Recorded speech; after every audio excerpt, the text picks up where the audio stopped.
everyone. Today we are going live with Nisha Gupta.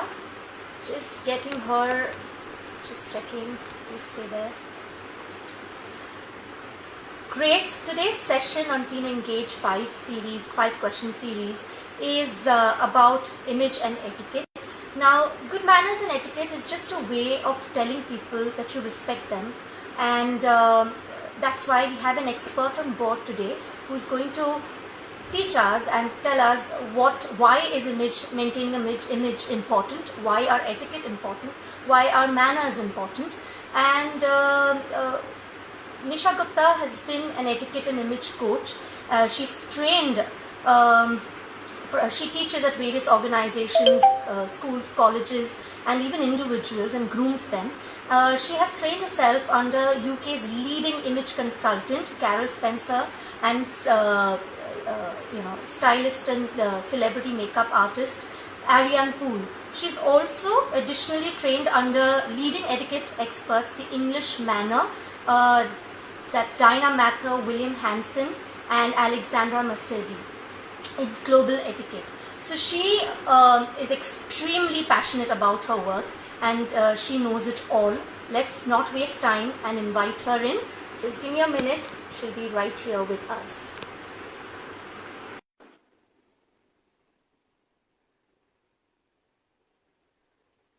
Yes.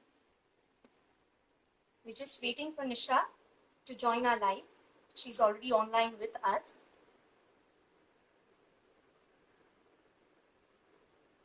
Hey Smita, we are going live with an image coach called Nisha Gupta, and she's going to join us now very soon. There she is. Hey Nisha. Hello Shubha, good evening, and hello everyone. Lovely to be here, and thank you for inviting me. It's our pleasure, completely our pleasure. So Nisha, I was explaining to everybody and telling them why we are live today.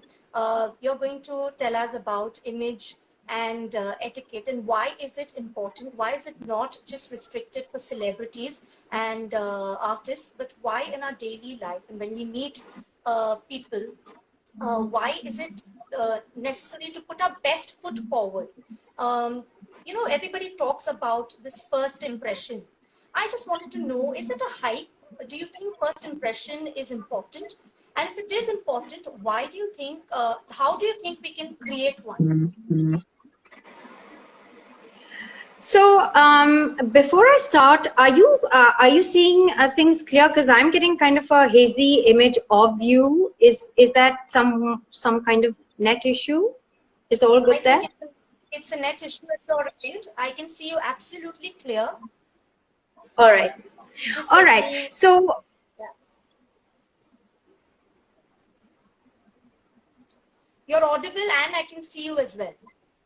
Okay, fantastic. So let me get to your question then. You said, why are first impressions important? So let me get to what are first impressions. So really, Shubha, first impressions are the snap judgments that we make. Human beings are visual creatures. And when we see within 2 to 7 seconds, we've already taken away something about that person, made a judgment, evaluated, and all of this they're doing about us too. So you can imagine how important this is, because if you make a mistake in life, you can go back and say, hey, I made a mistake. Can you give me a chance to rectify it? Can I sort this out? But I can't come up to you and say, hey, Shubha, you know what? I think you've made the wrong first impression about me. Can you kind of change that impression? Because that's not something you can do. However, if it is a positive impression, it's going to have a halo effect. It is something that you're going to take on to other areas of that person without knowing them. So, this is not something that is of now. It comes from time immemorial, when we were actually even cavemen. It comes from our whole instinct of, engaging with something where there is trust. So any human interaction is about underlying trust, and then we take this interaction forward. So even as cavemen, when we came out of our caves and we looked out at the horizon and saw something that looked very formidable, that looked like a foe, you get into the fight or flight mode. And if it looks trustworthy, you actually engage with it further. And that's exactly the bias we carry forward now. So when something looks familiar, something looks trustworthy, I want to engage with this further. So whether it is in your personal sphere or your professional sphere, you will then give it more energy, time, invest more in it. So first impressions are really, really important, and they're really based on visuals, because that's the first thing that happens, right? It's your cognitive biases and filters that come into play.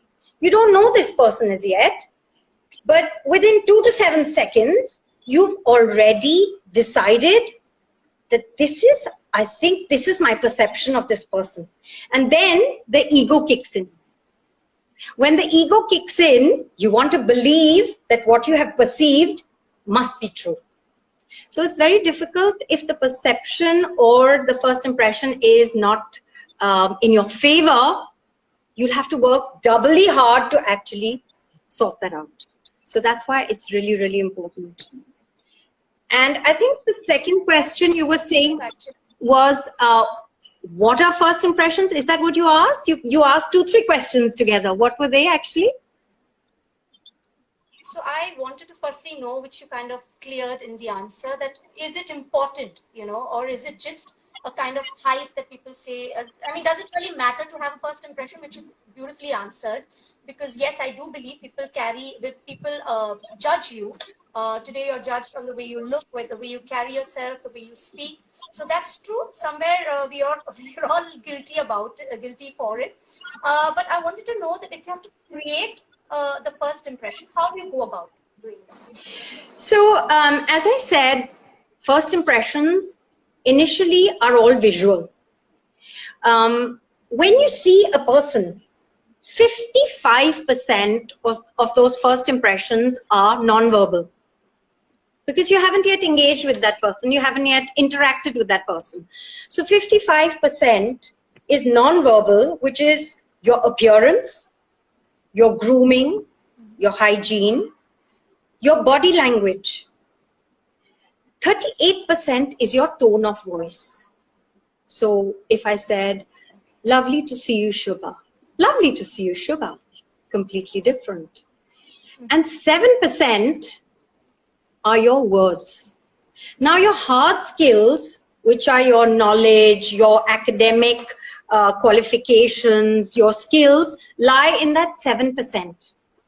But for someone to engage with me, to give me time, to open the doors for me, they need to build that platform of, okay, I think this person looks right, trustworthy, all right, at par, kind of a personality I like, tone of voice fine. And then the doors open, and then I get a chance to actually bring forth what are my skills. So the tools then become your appearance, which will include obviously what you're wearing, your hair, your grooming, your hygiene.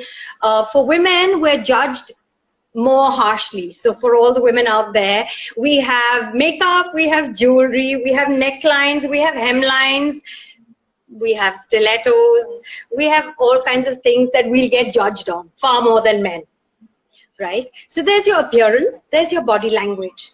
Did you actually make eye contact, or were you looking down? Were your shoulders back? Did you carry yourself with a confident demeanor? Was your gait effortless and graceful?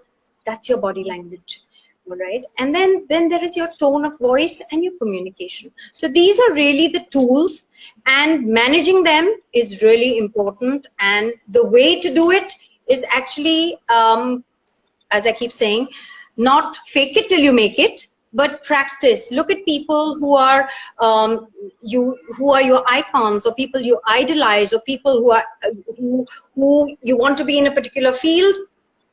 Look at what they're doing. And of course, then establish your own personal way. Okay. Also, tell me, so generally, initially it was only about celebrities and, celebrities kind of maintaining their image and carrying their image well. And initially, I'm talking about a few years before, even not so much into kind of grooming or you even uh, carrying ourselves so to date and well. But of late now, with obviously the social media and your presence everywhere that is getting clicked or your videographed or whatever. So how do we, general people like probably us or teenagers now, how do we keep up to this and how do we maintain our image without obviously going overboard, and just within our limits, how can we kind of play with our image, keep it up to date? Um, so let me take that in two parts actually, Shubha. So what is image? If one looks at it in terms of visuals, it is a mental picture that people have of you when you're no longer in front of them. It's how you're looking, what we talked about, your appearance and how you're looking. And yes, at one point it was image management was only for the celebrities, and they do have a plethora of stylists, they have people who put a look together. But image actually is something which each and every person needs to manage for their role, goal, and occasion. It's Right. for the context you're in. For example, all of us in this lockdown right now are all domestic goddesses, doing things, working at home. I'm sure in our pajamas and track pants, and I doubt if we could have come to this session dressed like that. So Lipstick is lucky. absolutely, but we put it on because we are here, because we don't come and talk about a topic, because in the context of it, if you want to influence someone, so I come back to the point of trust and influence, and all of us in any interaction want to influence another person. So image actually has two parts. The deeper part of it is your inner image, Shubha. And that is not something that is created when you're an adult. It happens when you're a little baby by all the parents who are online right now, the caretakers, the caregivers, the tutors, the teachers, the peers. They are your set of beliefs, thought processes, labels that you may have heard, things that you believe in yourself, the strengths that you know about yourself and the strengths that you own. And then you project this out. And if you feel good about yourself, if you have a positive self-image, what you project out is going to also be a confident self-image. So it's not just about putting on 4 clothes or the lipstick for women or putting on a business suit or being dressed smart. It's about how you project the inside out. And yes, of course, then you use things from the outside like a polish. So managing this image is really important, because in any person's life, there are different roles we play, whether you're a student or whether you're going for an interview for a job, whether you're in the entertainment industry, whether you're a homemaker, whether you're looking to date someone. In any different role, goal, and occasion, each one of us is trying to manage an image. So what is the picture you want people to carry of you? So that's why it's really important, not just for celebrities, but for all of us. Does your image work for you? Does it work against you? That's the sum total. That's a lovely take on image. Yeah, certain things that are inbuilt, or probably when you see people around, you need to basically change your image inside, and that's what's going to reflect on the outside. Absolutely. I have a little story. Maybe I can tell you that little story now. So there was this. Of course, there was this old man in a village who was really unhappy with his shadow. It was really crooked and bent, and he found it very ugly and gnarled. So every day he took a stake and tried to straighten the shadow. because he felt really angry. And the more angry he felt, or the more depressed he felt, the more he became bent in trying to sort out that shadow and make it straight. And the more bent the shadow looked. And this kept happening for a long time, and people around him started, like, you know, laughing at him and calling him mad, and he became more depressed. And the more depressed he got, his shoulders got slumped and the shadow looked even more crooked. Till a wise man who was passing by saw this whole thing transpiring for a while, and then he walked up to the man and just kind of stroked his back. As he stroked his back, the back became straight and the shadow became straight. So the moral of the story is really that, you know, a lot of the times we're just looking to create something in our environment that looks perfect. But it all begins from within. And the wonderful thing is that it's not fixed, it's dynamic. At any point, I can start working upon my thought patterns, my belief systems, what I do in terms of what I read or what I imbibe in terms of thoughts, and any of it. So That's true. Moving on, Nisha, I want to understand what is power dressing, and if you could give us some tips on power dressing. Before that, there are a few people who are asking us questions. Just to tell everybody, we will answer all these questions towards the end of our session. So yes, coming back to our question, Nisha, or everything about power dressing. All right. So that word itself, power, brings us back to that drawing board that said influence. So each one of us is trying to influence someone else to our way of thinking, to investing in us, to buying into us. But people will first buy into you before they buy into your idea. So before you can sell something, you've got to sell yourself. So power dressing is all about understanding that every piece of garment is actually a tool. It's a tool you can use to project yourself in a certain manner. And most of the time we don't realize that, you know, semiotics is the science of signs. And every piece of garment gives out a sign.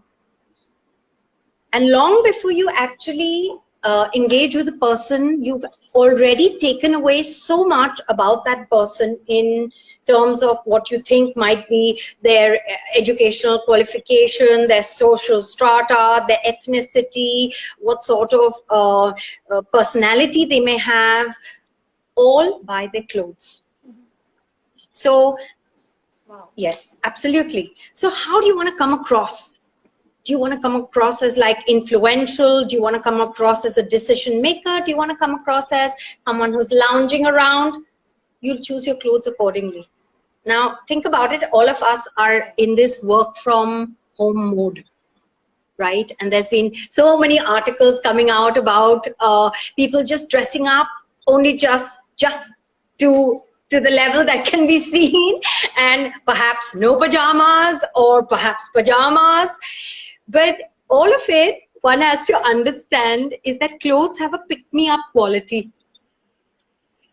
If you want your own psychological makeup to be a certain way, you're going to dress that way. So if I want to lounge around, I'll be in my shorts and pajamas and track pants, just hanging around, feet up on my couch, and I'm a couch potato. But if I want to influence someone and I actually get out there, my own brain is not going to be influenced by those clothes. So power dressing is actually about first the influence on myself and then the influence outside.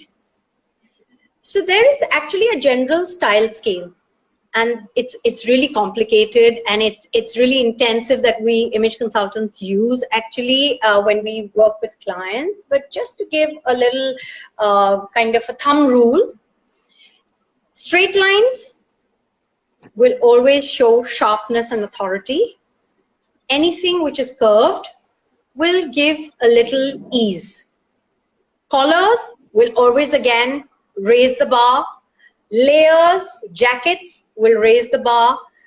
If you do not want to wear a jacket, you put on a scarf and a tie. We'll also add a layer. And each of these things will give a mood and a message. Like, is this person a decision maker? Is this person responsible? Are they the kind who will go along with the crowd, or are they the go-to person when I need answers?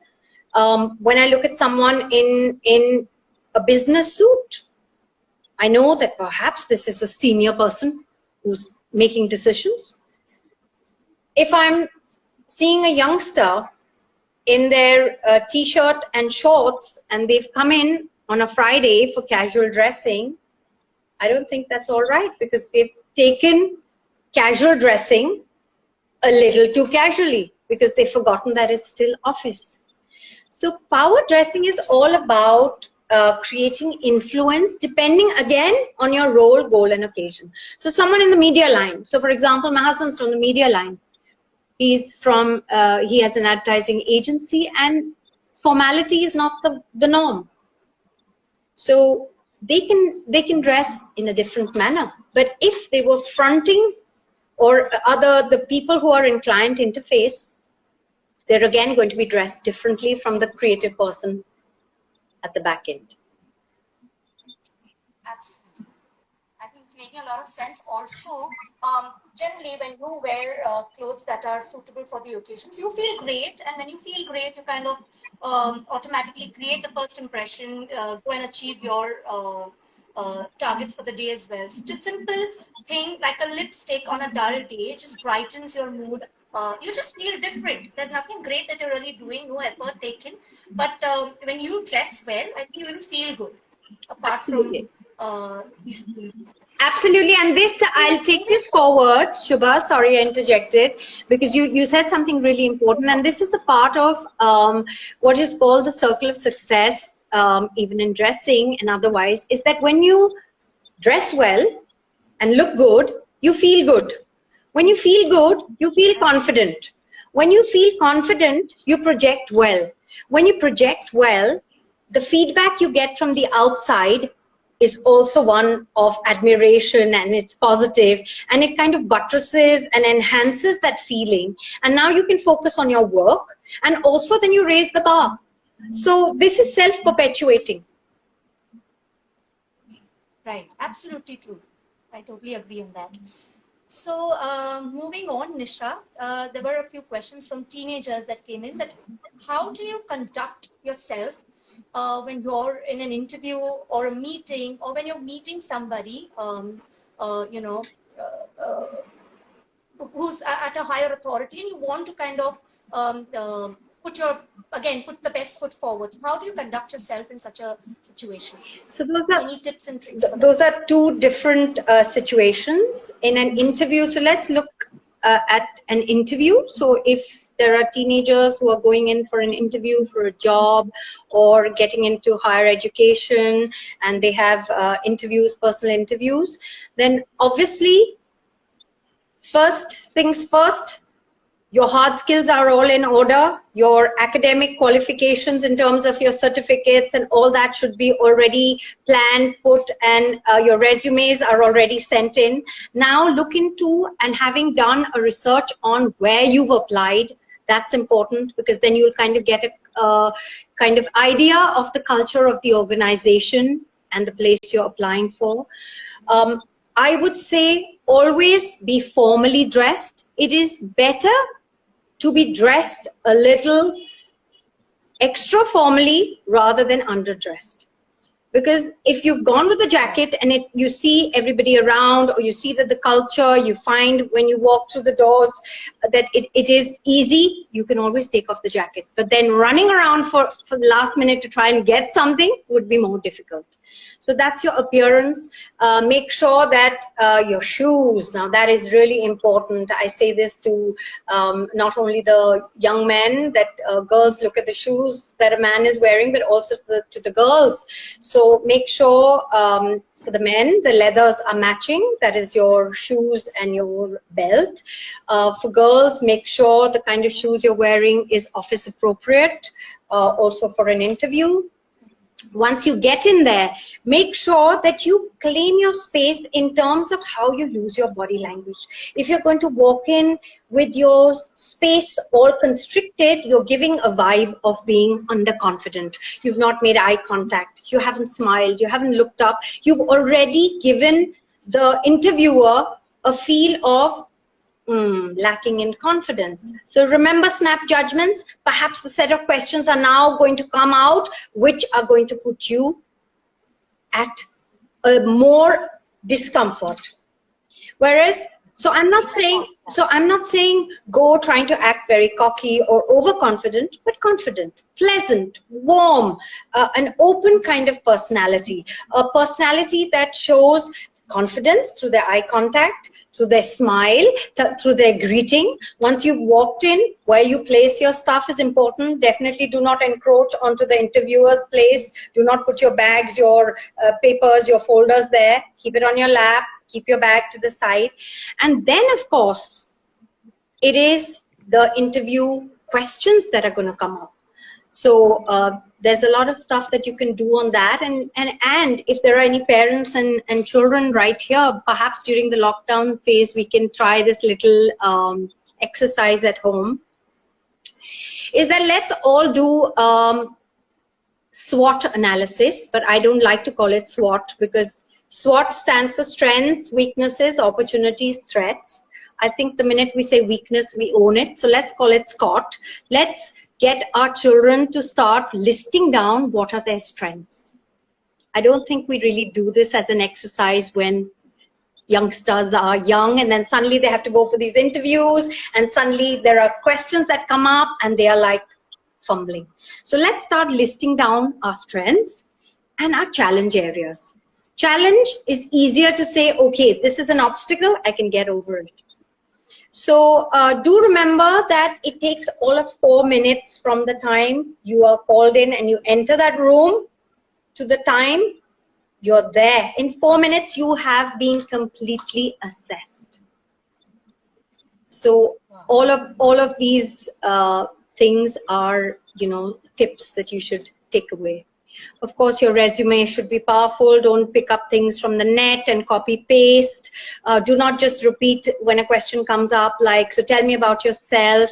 Do not just talk about what's in the resume. You can already read it, which is why we're going to do this little exercise. And maybe you can do this with all the people who engage with you and teach them tips on how to do these little, create elevator pitches or a little SWOT analysis so they know.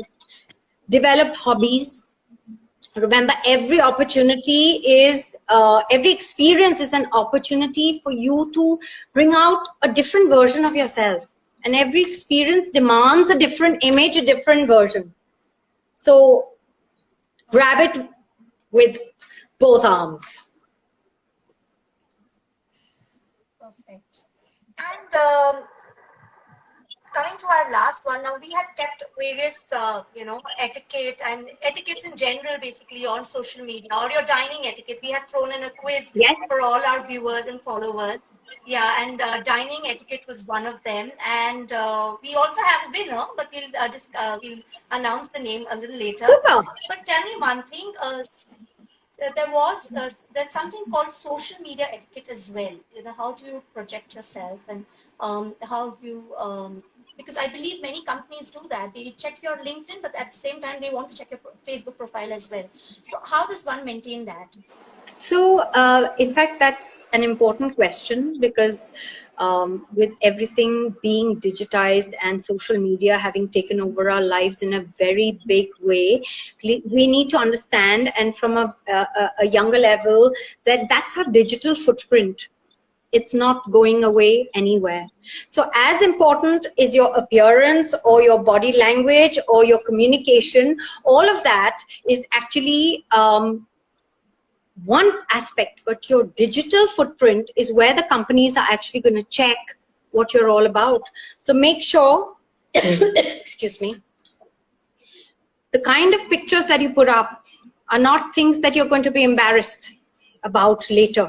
The kind of stuff that in terms of content you're putting up are not things that can be deleted. You'll always be found. it will be in cyberspace somewhere, and when it shouldn't pop up at any point, which can be hazardous. So definitely maintain the same kind of behavior as you would. What is etiquette? Etiquette is really, like you very rightly said in the beginning, it's all about respect.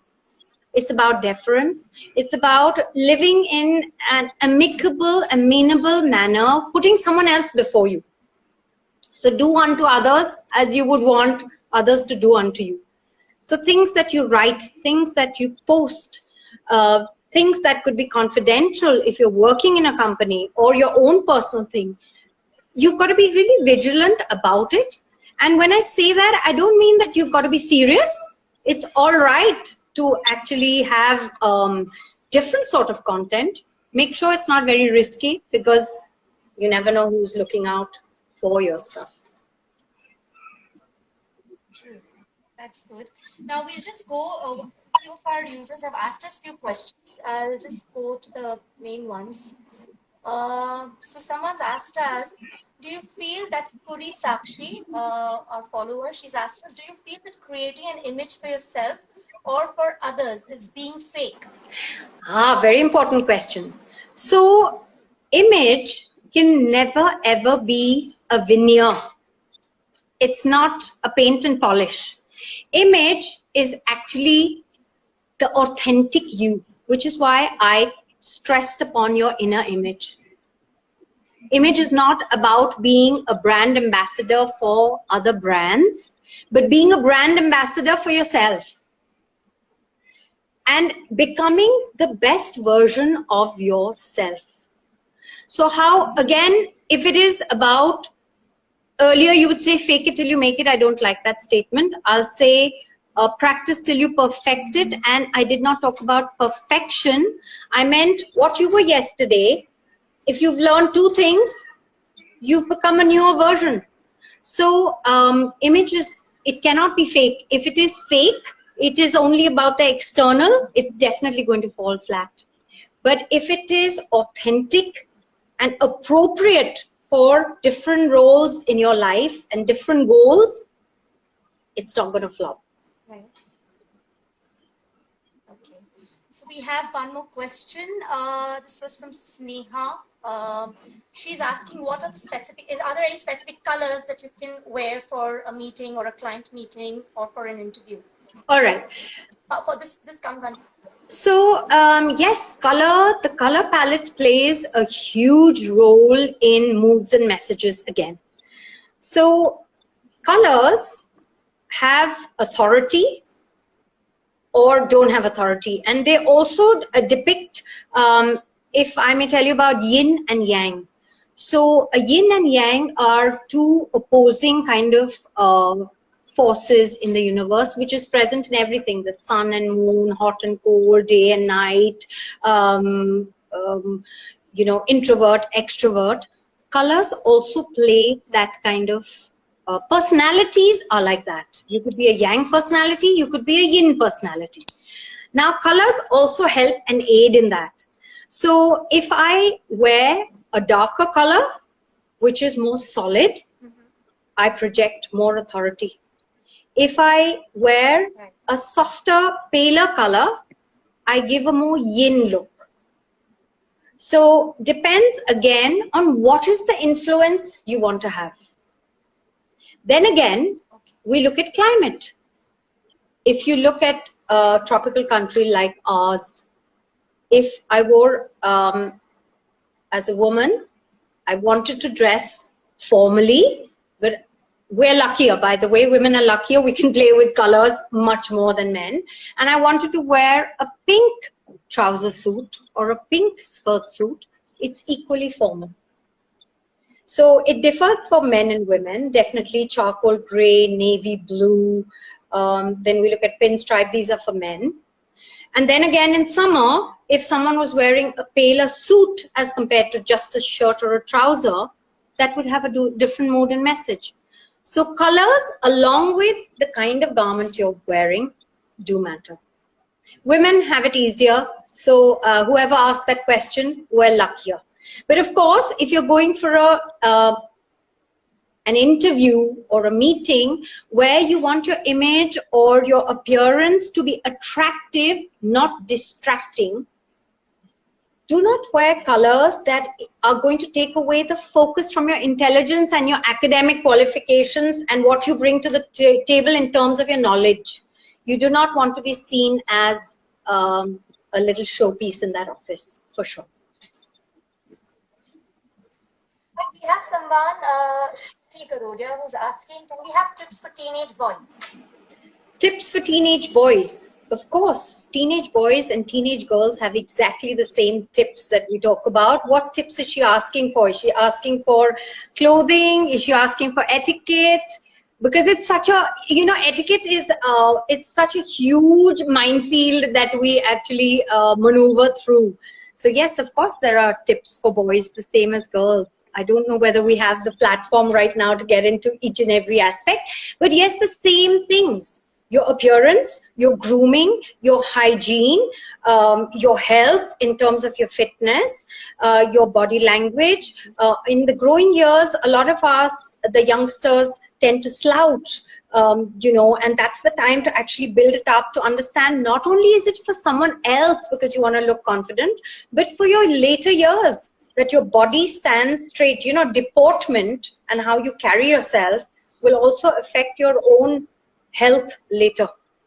So the same tips apply. Reading, so the more you read, even if you're not a reader of books, but if you are an audio-visual learner, so that your communication skills become better. Social etiquette, it all applies to boys as well as girls. It's not only for girls. In fact, more for boys. That's great. So we're moving on. Quickly, I wanted to speak to you about the dining etiquette, and we had posted this. I hope this image is clear here. We had posted this image with a question: what is the faux pas? So I got many answers. Firstly, the winner for our quiz is Yashika Agarwal. Okay. And she has joined us live today. I had informed her. Hello, Yashika. She won.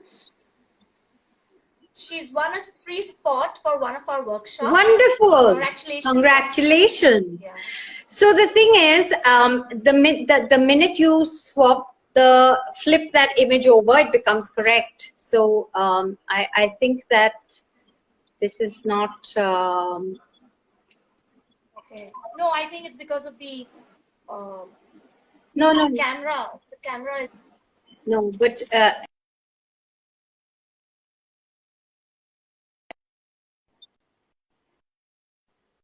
Okay, so I'll tell you what was wrong.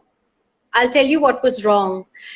So very quickly, we had a bread plate and we had a main plate. We had a cutlery and we had a wine glass, right? Now that you flip it over, it's become all right. It's become correct. Because when you flip it, remember when you flip it, an inversion happens. So it's coming up correct. On the quiz, we had actually put it up incorrectly and asked people to spot the faux pas. What did Yashika tell you? Everything? Yes, she did tell me about. Okay, I need to kind of check her answer again. She must have done this because she's attended a dining workshop. So I'm sure she knows it all. Okay. But for everybody else, just a very quick tip, if one can remember, B and D. So your small bread plate will always be on your left-hand side. Your main plate your main meal will be in the center, your main plate, and your drinks will be on the right. Another way for any car enthusiasts is BMW. Bread, main, water or wine. All right. And also, so the forks will stay on the left. The knives will stay on the right. Your wine glass was on the left, I remember, in the quiz. It was on the left, it should have been on the right. Your bread plate was on the right, it should have been on the left. Up on top were the pudding or the dessert spoon and fork. which were also placed incorrectly. The spoon goes on top, the fork goes below. The tines or the prongs of the fork should face your glass, the handle towards the small plate. Right. And the spoon, the handle of the spoon faces your glass, the bowl faces the bread plate. So has she got all of them correct? Okay. I'm sure because all that you wrote, it kind of matched the answers. And but there was one thing that we did. In one question, we purposely didn't give out the right answer to see if people kind of Caught you out. Get it. Yes. So remember we discussed Yes. this, that we put it out in a way where do you leave your napkin after a meal? So did anybody Nisha, respond to that? Did anybody respond to that? Okay. No, nobody kind of pointed out. Okay, so are you telling me that they all answered incorrectly, or they didn't point out that did they take the other option? So they picked the other option, which was they put it on the table, on the chair. Sorry. Okay, so when you want to leave the table in the middle of a meal, just in case you need to visit the toilet, you leave your napkin on the armchair of the arm of your chair, if there is an arm, or on the seat of your chair. But when you finish your meal, you will leave it loosely folded to the left on the table, not on a soiled plate. And so, yes, I know it was a red herring, everybody, and Shubha had put that on purpose to see whether anybody will catch us out, but they didn't. So that's the end of our session, Nisha. Thank you so much for joining us. I'm really hoping our viewers kind of take this information with them and really imbibe this in their daily living. Thank you very, very much for your time, and thank you for all those beautiful tips and tricks that you've given. Thank you so much. The pleasure has been mine, and thank you to everybody that joined us. And looking forward to seeing you very soon, Shubha. Thank you for inviting me so much. Thank you. Bye-bye. All the best. And thank you. Yes, and all the best for the rest of the days of lockdown. Wish you the same. Thank you. Bye-bye. Thank you, everyone, for joining us. It was a pleasure to kind of do this with all of you. Thank you. Stay safe. Bye-bye. Bye-bye. All the best. Take care. How do you